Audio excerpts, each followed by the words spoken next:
what I do is I get this video over, I put it on a queue, they pick it up and edit it. So they're doing titles, so the way we make sure that your name doesn't get misspelled and all that is I have you say it to the camera. So I'm going to give you name, title, and talk about this room and tell me about the discoveries you're making, like with this wood again. Okay. Okay, so at the count of 3, ready? Sure. Okay, give your name, spell it, and title. All right, I'm Rex Barrett, R-E-X, B-A-R-R-E-T-T, and I'm Director of Ministries for Frontline Church, and so go from there. Tell me about the room we're in right now. All right, we're in the library, in the study, and so you've got the beautiful stained glass here, and you've got some of this woodwork that's going around, and as we were going through and installing the Ethernet cables that are running through the building, we were back in some of the ducts, and we realized that there's some existing, some construction, like when they put the pipe organs in, that was at a later date from when the building was actually built. So the pipe organs weren't there yet. They put the pipes in, and you can see when you go up to the top and you're looking through some of these back channels where we're running the cable, that they also have this exact same crown molding, and some finials were painted on the ceiling, and it's just original art and original pieces that have been covered up by first the organs, and then then now there's back rooms where wires are passed through. And tell me about the rooms where we saw the baptismals. The baptismals are original pieces that were built. We've seen pictures of them from the Historical Society, and then being able to look down on top of them.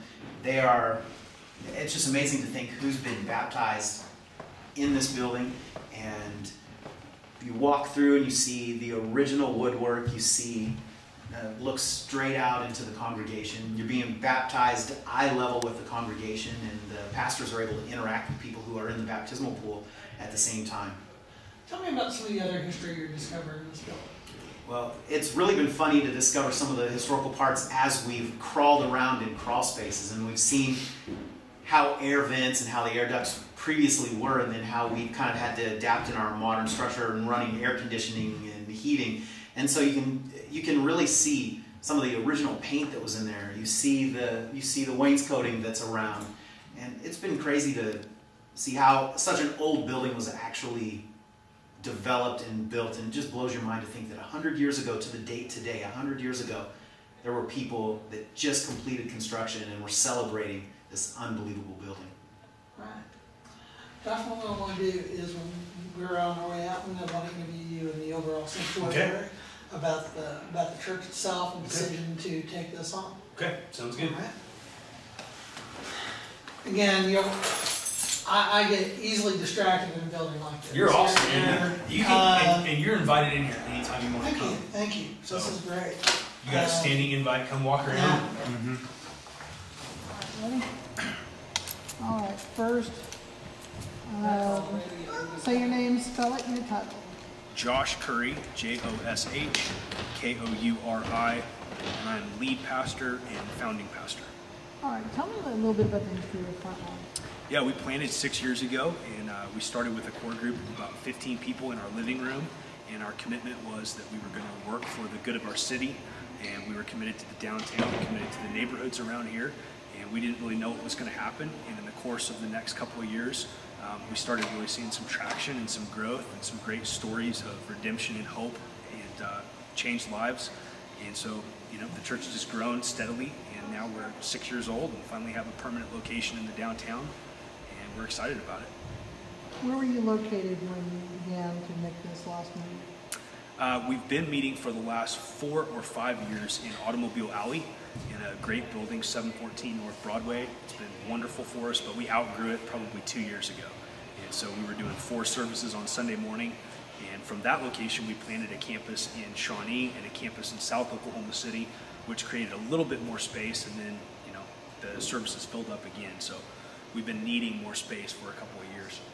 Tell me about the history of this building, what drew you to it? We love this building because this building is really, it's an external example of the beauty and the goodness of God.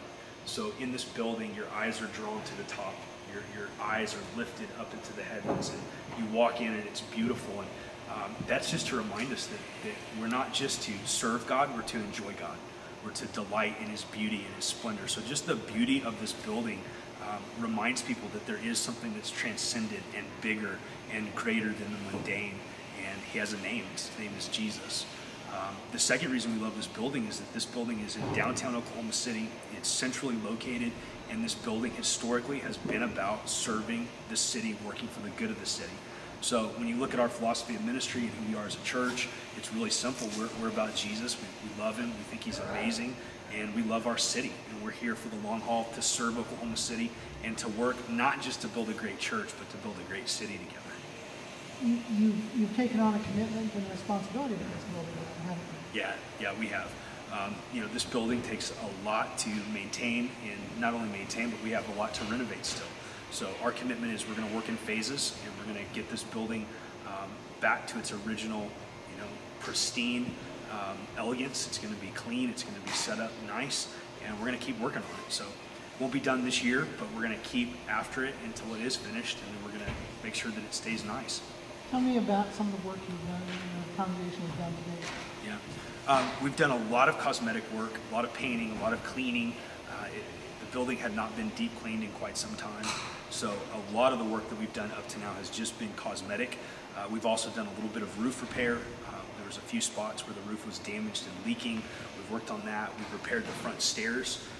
The stairs had pretty significant gaps in them, and water was flooding in from the stairs down into the hallway between the nursery and the kids' space. So we repaired those stairs. That was a big chunk of what we worked on. There's bathrooms that we fixed. There are rooms that had some water damage that we've repaired, and then we've added nursery space in the downstairs as well.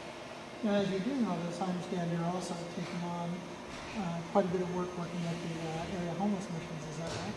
Yeah, we're just committed to Oklahoma City in general. So we have all kinds of people that are part of our church. We have everything from, more conservative types to artists. So every background and every culture is represented here. And what we tell people is that they have 6 days between Sundays, and those 6 days are to be 6 days of mission, working for other people's good, working to share the good news of Jesus, the love of Jesus, and the mercy of God. And so we have all kinds of ministries. We're really involved with City Rescue Mission. We love those guys and appreciate what they do, and we like to send a lot of volunteers their way. We're also involved in the arts community, and we have houses where people meet all week long to just break bread and be together and serve neighbors. So there are a lot of things that we're doing in the city during the week, and one of the things we really care about is serving those that are poor and struggling and needy. Okay? Yes. Okay. It's as if you've done it a million times. So, Awesome. you didn't say, well, Steve, as you know. Good. You get that a lot? You did everything right. Yeah, there's some like you don't understand how the Yeah. whole thing works. Yeah. That was perfect. Okay. On Thursday, right? Yes. All Exactly. right. All right. I'm going to do some B-roll. I'm also going to steal a bunch of footage from Will over here. Cool. That'll be better than my own. And my hat's off to you. This is great. Thank you. Thank you.